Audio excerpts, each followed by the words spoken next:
All right, in this section, we're going to check out the Louvre auction and how it raised $138.5 billion. This.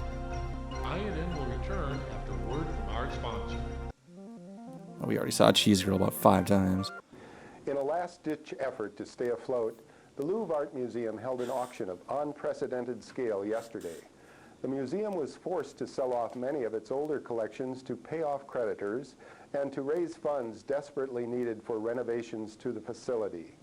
In a fervent display of support, the art community rallied around the historic landmark, showing that the museum itself is every bit as valuable an artifact as any of the works of art it contains.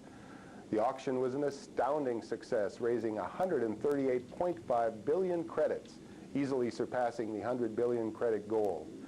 This windfall was due in large part to one generous bidder who preferred to remain unidentified. Martin Walker is standing by with a live report from the Louvre.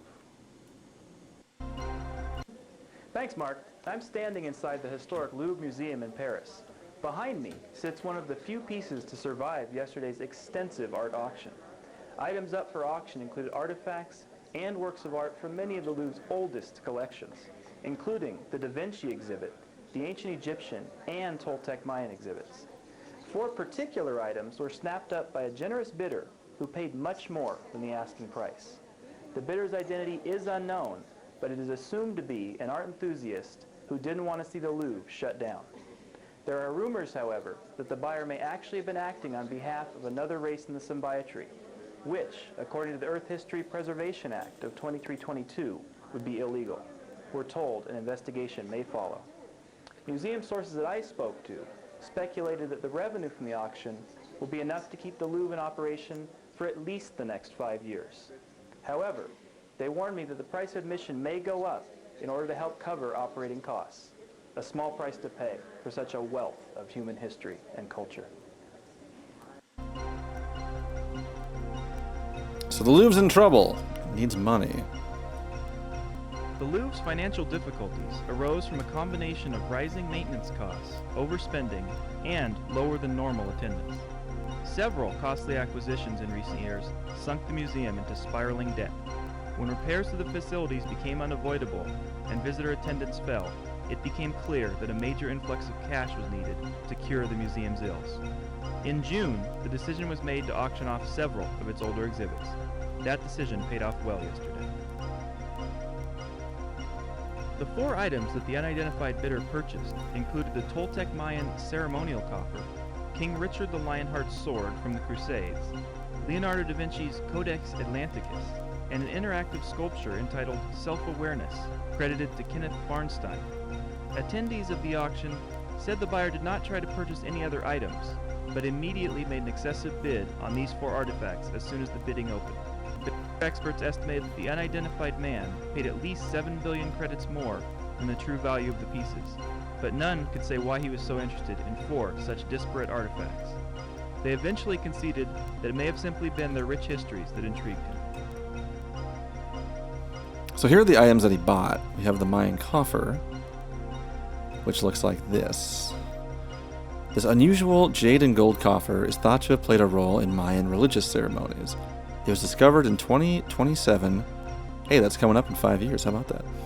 During an archaeological dig within a previously undiscovered cavern below the pyramid known as the High Priest's Grave in Chichen Itza. The most distinctive features of the coffers are its cylindrical shape and intricate locking mechanism, which make it the most important find ever to have come out of Chichen Itza. The complex mechanics of the device, which is similar in construction to a Chinese puzzle box, prove that the Maya were much more capable builders than previously believed. For many years, the coffer was thought to be cursed, as its first 4 owners perished under mysterious circumstances. It is now known that its lock mechanism contains poison needles that jab anyone who attempts to open it without having entered the proper combination. Yet, despite the fact that the coffer is now better understood, old beliefs and superstitions have dissuaded any further attempts at opening it. Unfortunately, radiography has yielded few clues about the contents of this unique coffer, which currently resides in the Louvre Museum of Art and History. Richard I's sword. This beautiful sword remains one of the finest relics of the medieval period.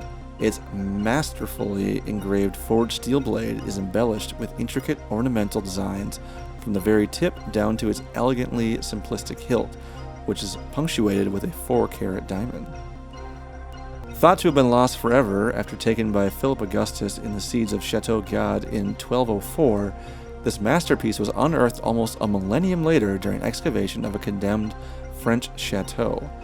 The sword had apparently been in the collection of a wealthy baron who hid his valuables in an underground bunker during World War II. They remained there for almost 3/4 of a century until rediscovered in the year 2015. I'll have to go look at that because I don't remember hearing about that, but I don't know. Codex Atlanticus. The Codex Atlanticus is Leonardo da Vinci's codex on flight. It contains his collected observations on the flight of birds, as well as designs for flying machines and other thoughts on how flight can be achieved by humans. The Codex Atlanticus, like all of da Vinci's other codices, is written in Latin mirrored writing, giving us a glimpse of his secretive nature. It is not known whether any of the flying machines designed by da Vinci were ever built. If so, they were certainly not capable of flight. However, as his designs and concepts could be seen in working flying machines centuries later, there's no denying that da Vinci must be credited as the father of the flying machine.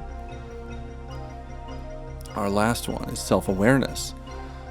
The interactive sculpture entitled Self-Awareness is one of a series recovered from the derelict space station Amarax in AD 2282 that were later accredited to artist and biotechnologist Kenneth Farnstein.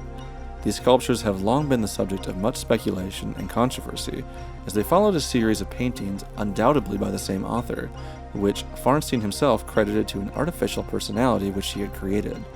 Though his claims were never substantiated, there is enough evidence to have captured the world's imagination, and to this day, people speculate as to whether Farnstein had succeeded in what no one to this day has achieved: the creation of true artificial life. That's an awkward sentence. Regardless of their origin, the sculptures gained immediate recognition as masterpieces. Testimony to this was ably provided by New York Chronicle art critic Karen Pollack in the following review excerpt from the May 12, 2286 edition of the paper. Humanity's long history of artistic endeavors has periodically allowed us mere mortals an occasional glimpse into the clarity of vision that is the domain of genius. I am dying. The Van Goghs, Mozarts, that of this world have opened doors inside us with their work, for a moment bringing into sharp detail the foggy, fuzzy things at the peripheral edge of our own introspection. With an astounding series of multidimensional emotive constructions, the anonymous "I will never be convinced" of the popular crediting of Farnstein, auteur of the self-here life sculptures, places herself among the ranks of history's great cartographers of the soul.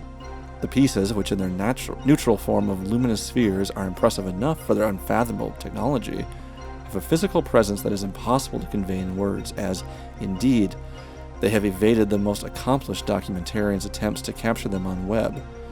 The experience of reaching out to self-awareness, the visceral response as it disrobes and enfolds into a chronologue of unfiltered emotion, is one that must be felt in situ. Situ? One has the sense, as with all great art, that it is responding to you personally. Just like this article and the haughty display of words and vocabulary that I'm picking up here, whatever. Anyway, what truly sets the self-here life works apart, however, beyond the controversy of their discovery and the novelty of their media, is the sense of unself-consciousness, as if the artist were simply purging herself of emotion, unfiltered by intellect, free of the pretensions of interpretation or analysis, and you can't spell analysis without anal.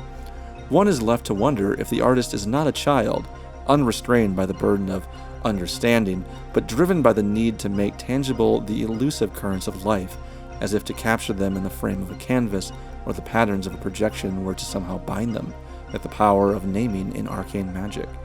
But then, is that not what art has always been about? My philosophy of art professor may argue that it is not. I don't know. I can't tell you what he was thinking. He was a smart guy. That's all we have for the Louvre auction section. Next time we will hit up the Sinclair incident 10 years later.